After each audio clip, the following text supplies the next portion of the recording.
Backup বিবেচনায় Asia cup স্কোয়াডে 2 cricketer. জাতীয় দলে ফেরা সাইফ আর নুরুল হাসানকে নিয়ে এমন ব্যাখ্যা দিয়েছেন প্রধান নির্বাচক গাজী আশরাফ হোসেন।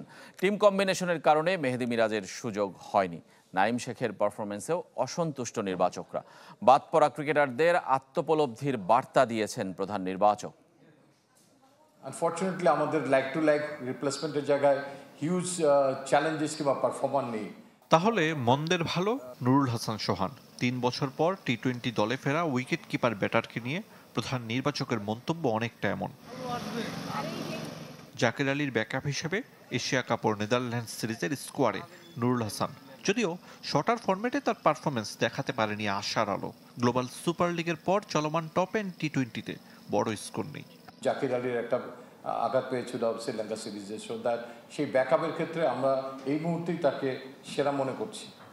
16 সদস্যের দল নিয়ে প্রধান নির্বাচকের ব্যাখ্যাগুলো এলোমেলো, বিশেষ করে 2 বছর পর ফেরা সাইফ হাসান ইস্যুতে। কখনো ব্যাটারদের ব্যাকআপ, আবার কখনো বোলিংটাকে গুরুত্ব দিয়েছেন। কোশ্চেন সর্ট অফ বোলার্সের দরকার ছিল, সেটার একটা পারপাস, তার থেকে সেটা 1 ওভার 2 ওভারের একটা পারপাস তিনি মিট করতে অ্যাড্রেস করতে পারবেন।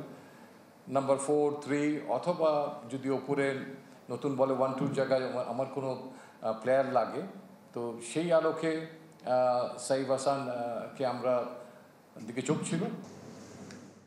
টিম কম্বিনেশন বিবেচনায় বাদ মেহেদী মিরাজ, সৌম্য সরকারের স্কিলে ঘাটতি আর নাঈম শেখের পারফরমেন্সে অসন্তুষ্ট নির্বাচকরা। বাদ পড়া ক্রিকেটারদের আত্ম উপলব্ধির বার্তা দিয়েছেন। শেখ মাহাদি ইজ দেয়ার ইন 11, যদি এটা 17 মেম্বার হতো মেহেদী মিরাজ কুড বি দেয়ার। কেন জায়গাটা হারাচ্ছি এবং আমি কি করলে আমার জায়গাটা পুনরুদ্ধার করতে পারবো। একতরফা হওয়া উচিত না যে সিলেক্টররা বলে দিবে এই কারণে তুমি বাদ যাচ্ছ। আমার মনে হয় যে আত্ম উপলব্ধির জায়গাটা ইজ ভেরি ভেরি ইম্পর্টেন্ট।